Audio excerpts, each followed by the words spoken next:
चलो AS11 करते हैं। एक चीज सिर्फ दिमाग में रखिए कि जो अपने को अकाउंटिंग स्टैंडर्ड्स हैं, इसकी जो कवरेज है वो बहुत डेप्थ में जा सकता है, और बहुत बार ऐसा हो सकता है कि only relevant to your exam. अगर हम लोग डीप में जाते हैं तो फिर ऐसा हो जाएगा कि you will be investing your lot of time towards the accounting standard, whereas exam में शायद उसका उतना वेटेज ना हो। मे बी ऐसा भी हो सकता है कि whatever you are doing it may not come in exam, they might not ask this in exam. So for you at CMA inter level, accounting standard, I cannot say it's very important, but yeah, they do ask in exams. अब वो कौन सा भी accounting standard वो कभी भी पूछ लेते हैं, तो इसके लिए अपन नहीं बोल सकते कि ये इंपॉर्टेंट है कि नहीं है। कभी कभी इंपॉर्टेंस बिल्कुल नहीं देते हैं, और कभी कभी सडनली बहुत ज़्यादा इंपॉर्टेंस दे देते हैं। तो फ्रॉम दैट फुटिंग मैं आपको उतना बताऊंगा कि जितना करने से आप एग्जाम में अकाउंटिंग स्टैंडर्ड लिख पाओगे। तो do not expect this to be very extensive कि आप हर एक चीज आपको अच्छे से आनी चाहिए, हाँ, बट रेलेवेंट चीजें आनी चाहिए। So on that footing let's start with accounting standard 11। सबसे पहली चीज होती है, जब भी अकाउंटिंग स्टैंडर्ड की बात करते हैं तो उसको नंबर में बोला जाता है, और उस नंबर में क्या है, जैसे मूवी का नाम होता है तो इंडेक्स में क्या है, तो this accounting standard talks about accounting for changes in foreign exchange rates.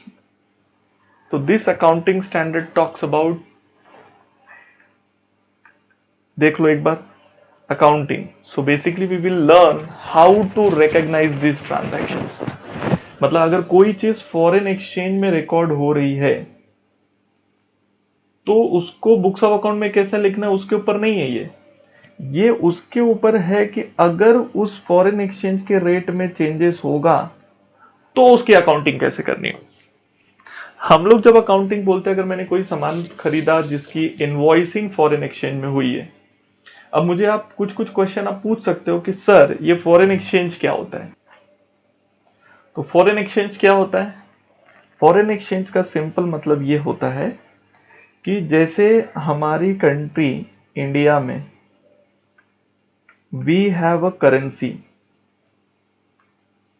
like in India we have a currency called rupees which is represented ऐसे। Similar way, foreign like USA has their own currency called dollar, and they represent like this. Similar way, UK has got their own currency called pound, and they represent like this. Similarly, China has their own currency called yen, which is represented like this. So likewise, so there are different countries having their own currencies. अब हर country का अपना खुद का currency है, तो obvious सी बात है उन लोगों को अगर बैलेंस शीट बनाना है, बैलेंस शीट बनाना है या पीएनएल अकाउंट बनाना है जिसको अपन फाइनेंशियल स्टेटमेंट बोलते हैं, तो क्या वो लोग अपनी करेंसी में बनाएंगे कि नहीं। तो इंडिया क्या करता है, उसको रुपीज में बनाता है, यूएस क्या करेगा, डॉलर में बनाता है, ये पाउंड में बनाते हैं, ये लोग येन में बनाते हैं। बोलने का मतलब होता है अपनी अपनी करेंसी में अकाउंट फाइनेंशियल स्टेटमेंट बनाए जाते हैं। इन करेंसीज को बोला जाएगा रिपोर्टिंग करेंसी। टेक्निकली क्या बोलेंगे इसको, रिपोर्टिंग करेंसी। अगर मैं आपको पूछूं, चलो बताओ इंडिया का रिपोर्टिंग करेंसी क्या है।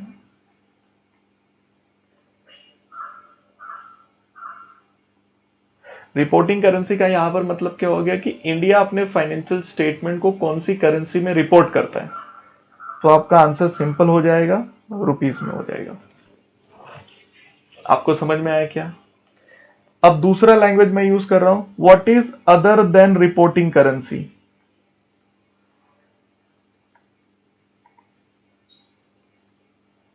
इंडिया के पर्सपेक्टिव से अदर देन रिपोर्टिंग करेंसी मतलब हमारी जो रिपोर्टिंग करेंसी है उसके अलावा जो भी करेंसी होगी, जैसे डॉलर हो गया या पाउंड हो गया या येन हो गया, इन सभी को अपन क्या बोलेंगे, अदर देन रिपोर्टिंग करेंसी, या इसको आप बोल सकते हो फॉरेन एक्सचेंज।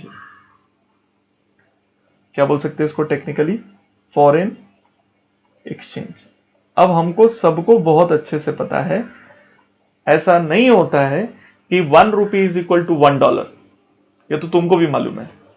तो हर कंट्री के अपने प्राइजेस होते हैं कंपेयर टू अदर कंट्री।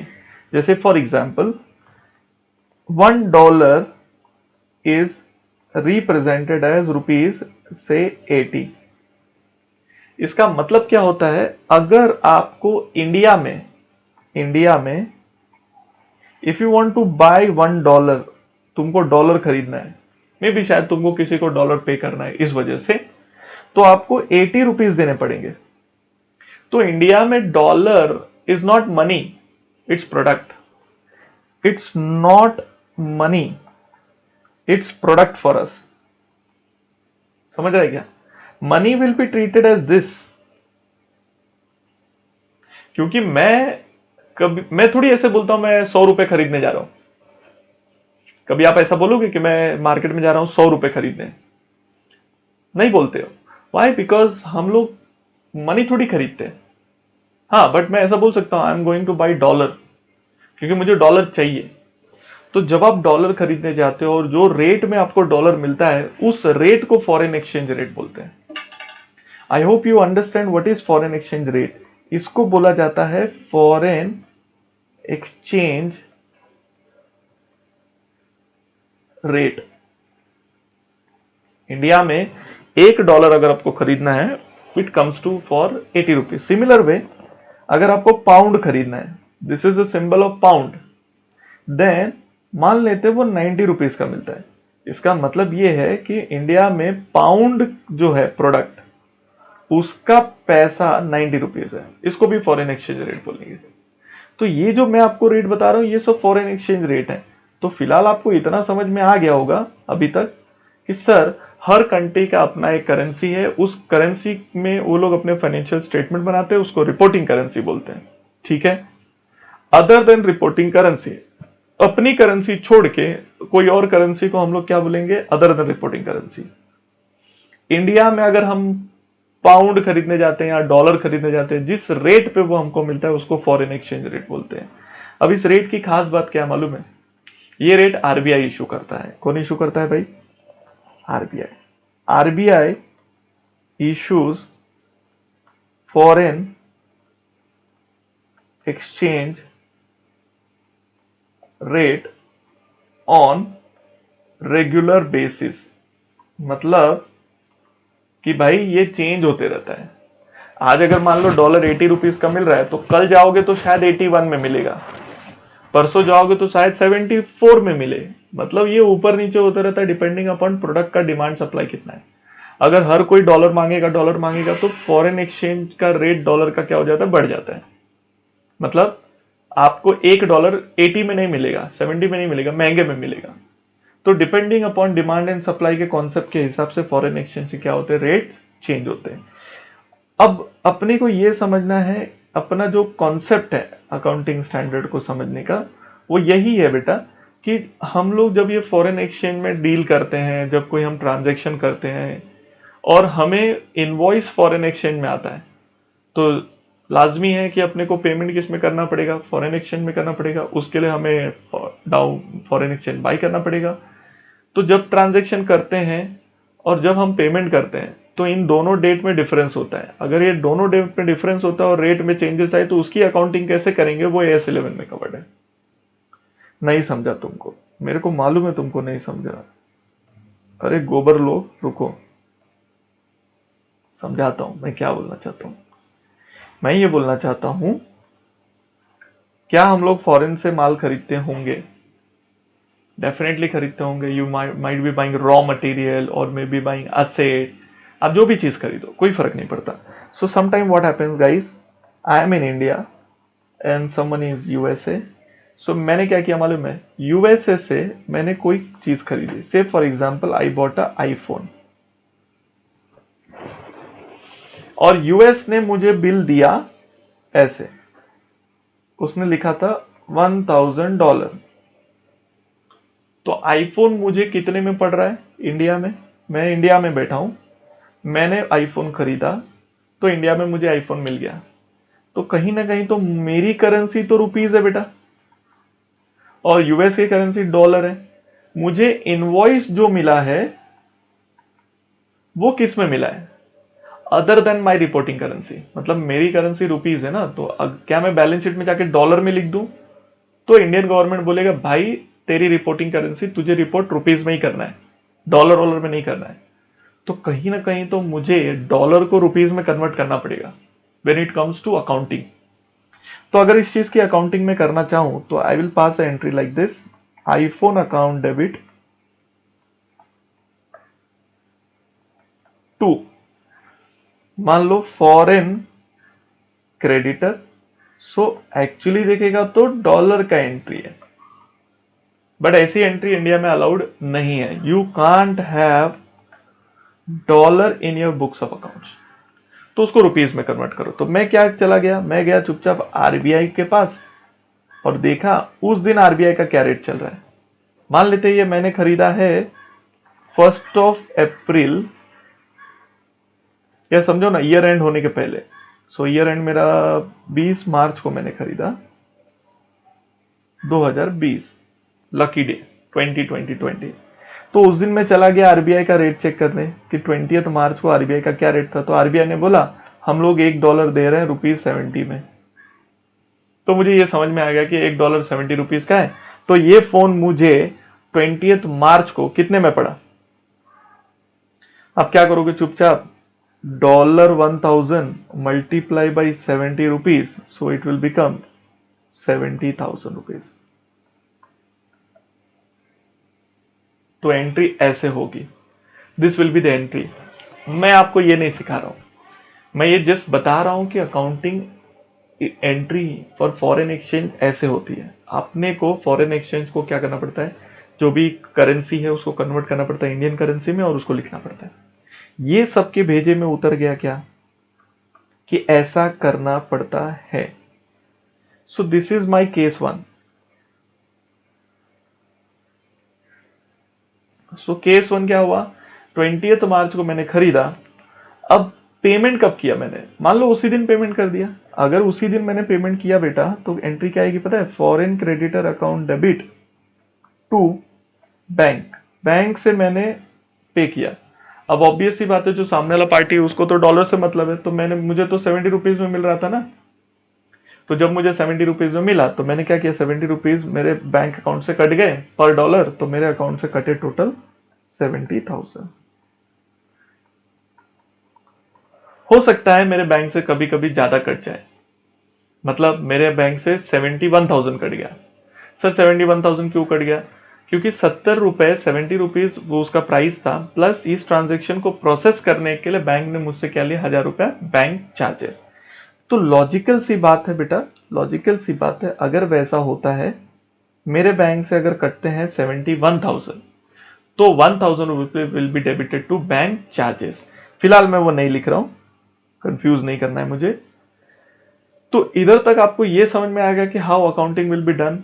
तो मेरे बुक्स ऑफ अकाउंट में कहीं भी डॉलर नहीं दिखेगा, हालांकि मैं पेमेंट डॉलर में कर रहा हूं, मैं वो डॉलर को मेरे इंडियन करेंसी रिपोर्टिंग करेंसी में कन्वर्ट करके बुक्स ऑफ अकाउंट में लिखता हूं। ठीक है, तो ये मेरा केस 1 हो गया जिसमें किसी को कोई प्रॉब्लम नहीं हुआ रहना चाहिए, मैंने पेमेंट कर दिया।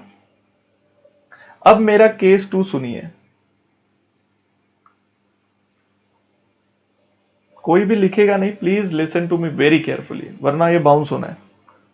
इंडिया है, यूएसए है, फिर से मुझे किसी ने आईफोन भेजा। अब किसने भेजा वो मत पूछो, है भाई क्लोज वन है, किसने भेज दिया, आईफोन का इनवॉइस भी भेज दिया। ले, क्लोज वन ऐसे होता है। इनवॉइस $1,000 की है। अब ये मुझे कब भेजा है, जो लास्ट डेट अपनी थी 20 मार्च 2020। ठीक है, लेकिन मैंने क्या बोला मालूम है यूएस पार्टी को कि भाई देख मेरे पास अभी पैसा नहीं है, तुझे देना है दे फोन, मैं पैसे तुझे 1 महीने के बाद दूंगा। तो मैंने जो प्रॉमिस किया है, क्रेडिट पीरियड लिया है मैंने, क्रेडिट पे बाय किया है। क्रेडिट पीरियड कितना है 1, मत इसका मतलब मुझे जो पेमेंट करना है वो है 20 अप्रैल 2020 को। कुछ समझ में आ रहा है क्या? पेमेंट की डेट अलग हो गई। अब मैं गया आरबीआई के पास, तो आरबीआई ने बोला 20 मार्च को रेट था $1 का 70 रुपीज, एंड 20 अप्रैल को $1 का रेट बढ़ गया, इकोनॉमी में 80 रुपीज हो गया। समझने का कोशिश करो क्या हुआ है। यहां पर दो डेट आ गए। एक डेट जिस दिन मैंने ट्रांजैक्शन किया, इस दिन मैंने ट्रांजैक्शन किया, और एक डेट जिस दिन मैंने उसको पेमेंट किया। तो इस डेट को बोलते हैं बेटा, नाम सुनिए, टेक्निकल नाम है, इसको बोलते हैं इनिशियल रिकॉग्निशन, कि transaction will be recognized by this, and this is called settlement. तो दो अलग चीज हो गए, इनिशियल रिकॉग्निशन एंड सेटलमेंट। अब मुझे बताओ ट्रांजैक्शन की एंट्री क्या पास करूंगा, सोच के बताइयो। दो जर्नल एंट्री पास करूंगा। पहली एंट्री मैं पास करूंगा 20 मार्च को, वह एंट्री सिंपल होगी, आईफोन अकाउंट डेबिट, बोलते चलो बे, फॉरेन क्रेडिटर। डॉलर नहीं लिखना है, अब क्या करना है, मल्टीप्लाई करके लिखना है। तो I will write something like this, $1000 is equal to RBI के हिसाब से 70, तो 70,000। Similar way 70,000 debit, 70,000 credit. Are you clear with this? And on 20 April, हाँ मुझे पता है इसमें बीच में ईयर एंड आएगा, but for the time being ignore करिए। 20 अप्रैल को मैंने पेमेंट कर दिया। अब 20 अप्रैल को मैंने पेमेंट कितना किया, मैंने किया foreign creditor account debit to bank. कितना पेमेंट किया, $1000 इज इक्वल टू 80।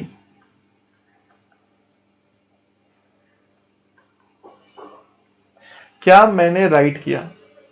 आप सोच के बताओ, क्या मैंने राइट किया? क्या मेरा कैलकुलेशन राइट है? हाँ सर, सब तो ठीक लग रहा है। तो मुझे सोच के बताओ, फॉरेन क्रेडिटर को क्रेडिट कितने से किया आपने, 70,000 से, और फॉरेन क्रेडिटर को डेबिट कितने से किया, 80,000 से। तो तुम बोलना चाहता है अपने ऊपर लायबिलिटी थी 70,000 की, और फिर वही लायबिलिटी हमने कम कर दी 80,000 से।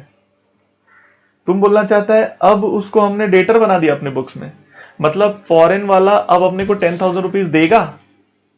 पगला गए हो? नहीं सर, वो क्यों देगा अपने को, तो वही तो मैं बोल रहा हूं, वो क्यों देगा तुझे, तूने लायबिलिटी ज्यादा कम कर दिया। इसका मतलब ये है कि रेट में जो चेंजेस हुआ है उसको आपने ठीक से अकाउंटिंग नहीं करा। अब देखो मैं अकाउंटिंग कर रहा हूं, यहां पर कहीं ना कहीं तो हमने लायबिलिटी उतना ही कम करना है जितना लायबिलिटी कम हो रहा है। तो यहां पर हमने, हमारी गड़बड़ी क्या हो गई पता है, हमने जो बैंक को पेमेंट करा, बैंक से पेमेंट जो गया अपना, वो उतना ही गया। ये देखो इधर, $1000 into 80 गया, लेकिन जो लायबिलिटी आपकी कम होनी चाहिए वो 70,000 ही कम होगी, तभी तो ये कट जाएगा इससे। लेकिन सर पेमेंट तो 80,000 का किया है। हाँ तो 80,000 का पेमेंट किया तो 10,000 रुपए का जो आपको लॉस हुआ है, ये एक्स्ट्रा भरना पड़ा ना, ये लॉस है, इसको बोलते हैं फॉरेन एक्सचेंज फ्लक्चुएशन लॉस। क्या बोलते हैं इसको, फॉरेन एक्सचेंज फ्लक्चुएशन लॉस। और ये लॉस आईफोन में डेबिट नहीं कर सकता तू, इसको ट्रांसफर करना पड़ेगा पीएनएल अकाउंट में। तो ये देख, PNL account debit to foreign exchange fluctuation loss 10,000। This is what suggested by AS11। तुझे इसमें दिमाग नहीं लगाना है, ये AS11 बोलता है। AS11 क्या बोलता है, AS11 सिंपली बोलता है सुनो, सुनो बोलता है, एनी लॉस और gain arising from foreign exchange transaction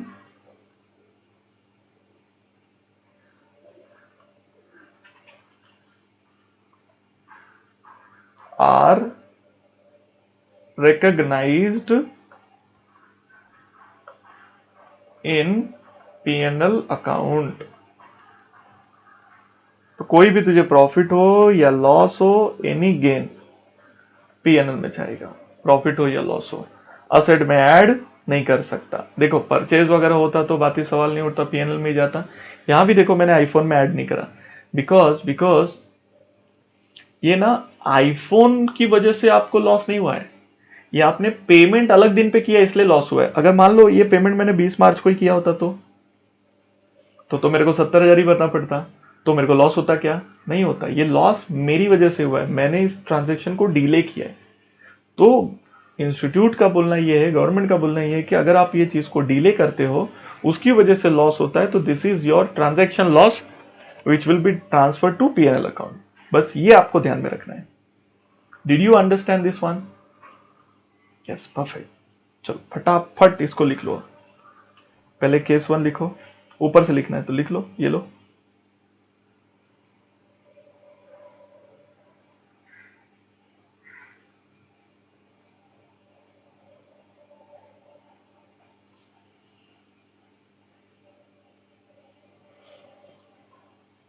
this is case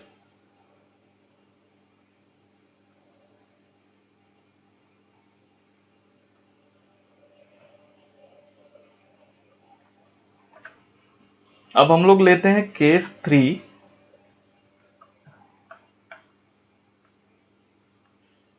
ध्यान दो, ये आपके एग्जाम के एंगल वाला केस है। अब इसमें क्या हो रहा है, मैंने सेम चीज, आई am in India and USA में से मैंने क्या मंगाया, आईफोन। इनवॉइसिंग हुई है डॉलर में, सामने वाले ने मुझे डॉलर मांगा है। अब ये मैंने मंगाया है 20th ऑफ मार्च को, ठीक है।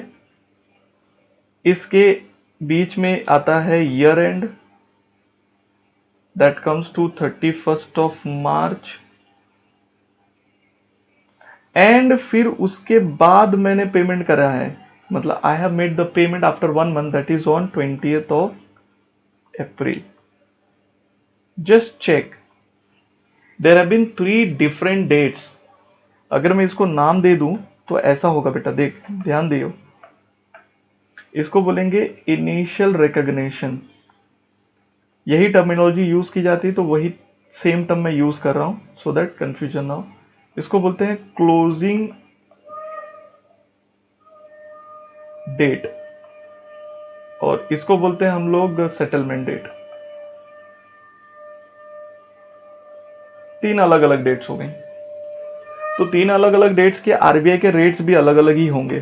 जैसे फॉर एग्जांपल आरबीआई से जब मैंने पता किया फॉरेन एक्सचेंज के रेट क्या थे, सो उन्होंने कहा 20th मार्च को the rate was ₹70 and 31st of मार्च को द रेट वॉज से ₹75 एंड 20th अप्रैल को द रेट वॉज 78। बढ़ भी सकता है, कम भी हो सकता है, मैंने एक एग्जांपल ले लिया। अब अपने को क्या करना है, 3 अलग अलग एंट्रीज बात करनी पड़ेगी। पहले इनिशियल रिकॉग्निशन की, क्लोजिंग की एंड सेटलमेंट डेट की। क्योंकि यहां से यहां तक एक फाइनेंशियल ईयर होता है which is called financial year 1920। क्योंकि देखो ना 31 मार्च 22 को खत्म हो रहा है, तो चालू 2019 में हो रहेगा। एंड इसके बाद सेटलमेंट का जो फाइनेंशियल ईयर है वो अलग है, विच इज 2021। तो 2 अलग फाइनेंशियल ईयर में बुक्स ऑफ अकाउंट में जा रहा है, तो 2 अलग P&L बनेंगे, तो लॉस जो होगा वो डिवाइड हो जाएगा टाइम बेसिस पे। जैसे फॉर एग्जांपल ये ट्रांजैक्शन दिख रहा है आपको, पहले इसको कॉपी कर लो ताकि आपके भेजे में उतर जाए।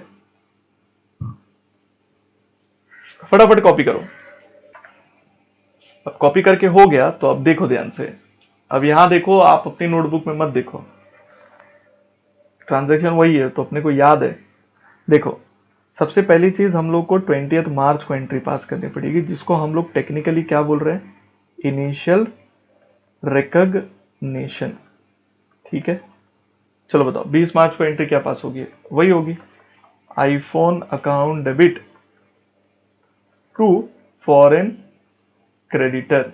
अब कितने का एंट्री करोगे फॉरेन क्रेडिटर में, इनटू जो भी आरबीआई का रेट था which was 70 rupees. So I will pass the entry for 70,000 rupees. इसमें किसी को शक नहीं है, डाउट भी नहीं है. ठीक है, 70,000 की एंट्री हमने पास कर दी. अब आगे बढ़ रहा हूं मैं. अब ईयर एंड आ रहा है, that is on 31st of मार्च.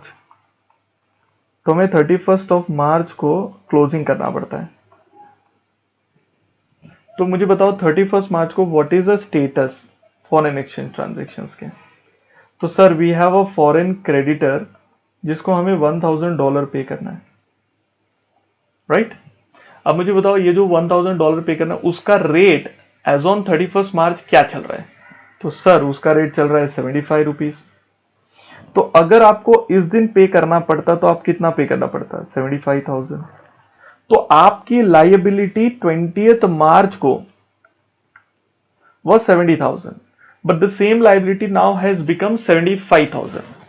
तो बैलेंस शीट जो है वो 31st मार्च का होता है. उस दिन आपकी लायबिलिटी क्या थी, 75,000. लेकिन आपने बुक्स ऑफ अकाउंट्स में कितना लिखा है, 70,000. तो तुमको नहीं लग रहा है कि इस लायबिलिटी को बढ़ाना पड़ेगा? चलो बताओ, अगर लायबिलिटी बढ़ानी है तो एंट्री क्या पास करोगे, और कितने से बढ़ानी है वो भी बताओ. 5,000 से बढ़ानी है. तो लायबिलिटी बढ़ाना है, लायबिलिटी का बेसिक बैलेंस क्रेडिट. अगर बढ़ाना है तो क्या करना पड़ेगा, क्रेडिट तो करना ही पड़ेगा. सो टू फॉरेन क्रेडिटर 5,000 लायबिलिटी. इस एंट्री से क्या होगा, लायबिलिटी 5,000 से बढ़ जाएगा. समझा कि नहीं? अब ये जो 5,000 से आपने लायबिलिटी बढ़ाई, कहीं ना कहीं तो ये लॉस है. इसको बोलते हैं फॉरेन एक्सचेंज फ्लक्चुएशन लॉस. आपको समझा मैंने क्या किया? इसको बोलते हैं लायबिलिटी को रीस्टेट करना. ठीक है, उसको प्रॉपर वैल्यू करना. रीवैल्यू किया मैंने, लायबिलिटी को चेक किया तो लायबिलिटी बढ़ के मेरी. अब इस एंट्री के बाद मुझे बताओ सोच के, मेरी लायबिलिटी फॉरेन क्रेडिटर की मेरे बुक्स ऑफ अकाउंट में कितनी हो गई है, 75,000 हो गई after this entry. Are you clear with this? Now on 20th April, on the date of settlement, now I want to make the payment. So my liability is paid. तो 75,000 की liability पे करी, बट मेरे bank account से पैसे जो गए वो तो डॉलर के गए. तब डॉलर का रेट क्या चल रहा था, इधर देखो 78 रुपीज. तब मेरे बैंक अकाउंट से कटे हैं 78,000 रुपीज. लायबिलिटी बुक्स में कितनी थी, 75,000. पेमेंट गया 78,000. तो कहीं ना कहीं तो 3,000 का और लॉस हुआ है, हुआ है कि नहीं पे? ये जो 3,000 का लॉस है ये भी एक टाइप का फॉरेन एक्सचेंज फ्लक्चुएशन लॉस है. ये एंट्री पास करने के बाद मेरा बुक्स ऑफ अकाउंट्स क्या हो जाता है, क्लोज. अब लफड़ा ये है, मेरे पास दो फॉरेन एक्सचेंज के लॉस है. दिखाई दिया? ये दोनों भी दो अलग अकाउंटिंग पीरियड में हैं, तो उसको अपने को उस तरीके से ट्रीट करना पड़ेगा. ध्यान दीजिए मैं क्या करता हूं.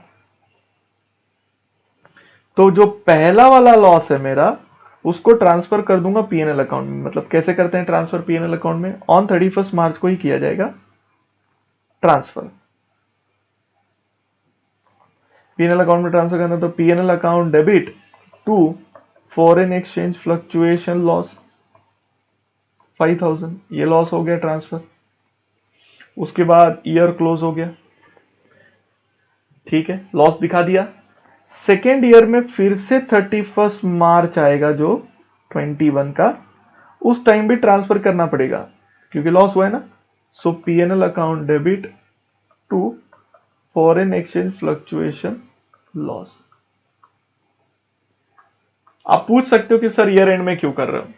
अरे एक ही ट्रांजैक्शन होगा या मल्टीपल भी तो हो सकते हैं. मान लो बहुत सारे ट्रांजैक्शन हो, तो हर बार क्यों पीएनएल अकाउंट में लॉस भेजते बैठो. तो मैं एक साथ टोटल मार के भेज दूंगा ना.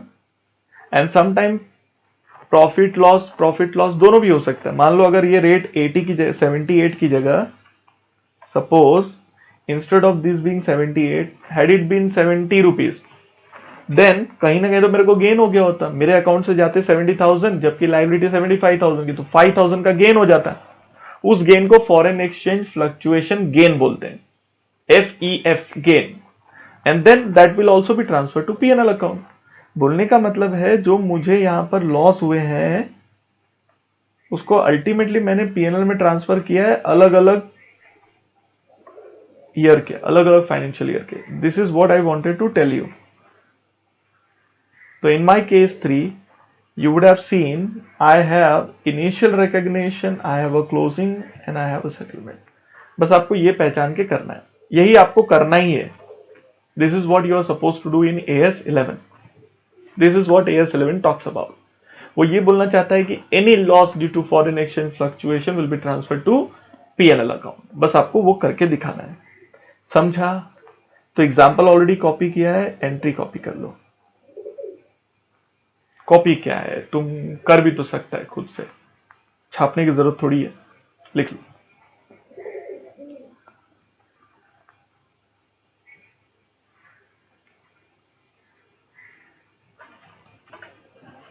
चलो अब एक क्वेश्चन मैं आपको खुद को सॉल्व करने को दे रहा हूं ताकि अपने को मालूम पड़े कि आपको आ रहा है कि नहीं आ रहा है. ठीक है, so let's take up the homework question.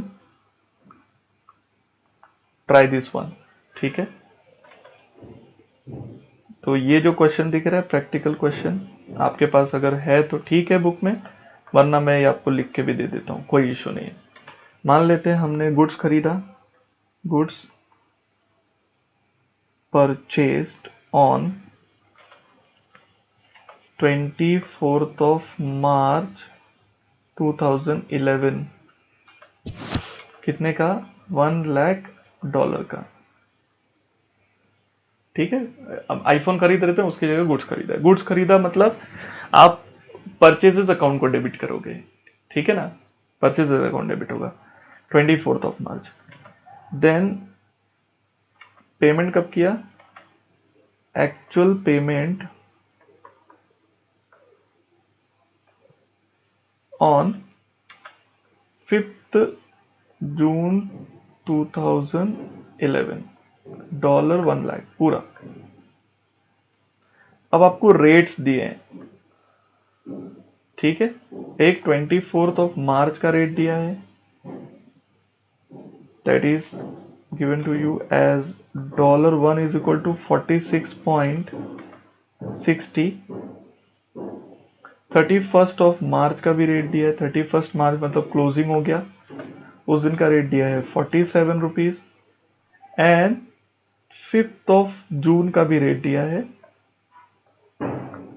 उस दिन का रेट है 47.50. जब हम कोई चीज इंपोर्ट करते हैं और हमको पेमेंट करना पड़ता है तो ऑब्वियस सी बात है हमको लॉस होता है.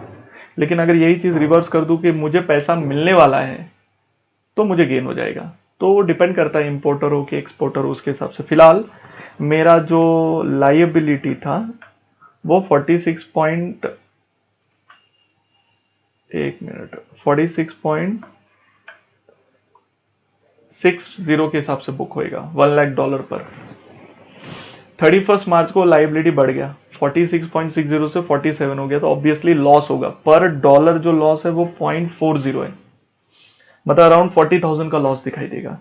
एंड देन जब मैंने पेमेंट किया तो मुझे 47.50 पे करना पड़ा. तो हम लोग जो कंपैरिजन करते हैं वो यहां से यहां करते हैं, तो यहां पर 0.40 का लॉस है. सो पर डॉलर मतलब $1,00,000 अगर मल्टीप्लाई करूंगा तो कहीं ना कहीं तो 40,000 का लॉस हो जाएगा, वो फॉरेन एक्सचेंज फ्लक्चुएशन अकाउंट में चला जाएगा. एंड देन यहां से यहां कंपेयर करते हैं तो 0.50 का जो लॉस है वो भी लॉस है, बट वो लॉस नेक्स्ट फाइनेंशियल ईयर में है तो वो उसको लिखूंगा. टोटल लॉस जो मुझे हुआ 90,000 का है. तो दोनों भी लॉस अलग अलग फाइनेंशियल ईयर में बुक होंगे, बस वो आपको ध्यान देना है. तो pass the necessary journal entry. Question complete करता हूं. Pass necessary journal entry as per AS11. फटाफट कर डालो. ठीक है, इतना कर लिया मतलब तुमको एटलीस्ट AS11 का बेसिक्स आ गया. करिए, पहले लिख लीजिए, फिर अच्छे से सॉल्व करिए, देन एटलीस्ट AS11 क्या चिड़िया का नाम है समझेगा आपको. This is homework for you.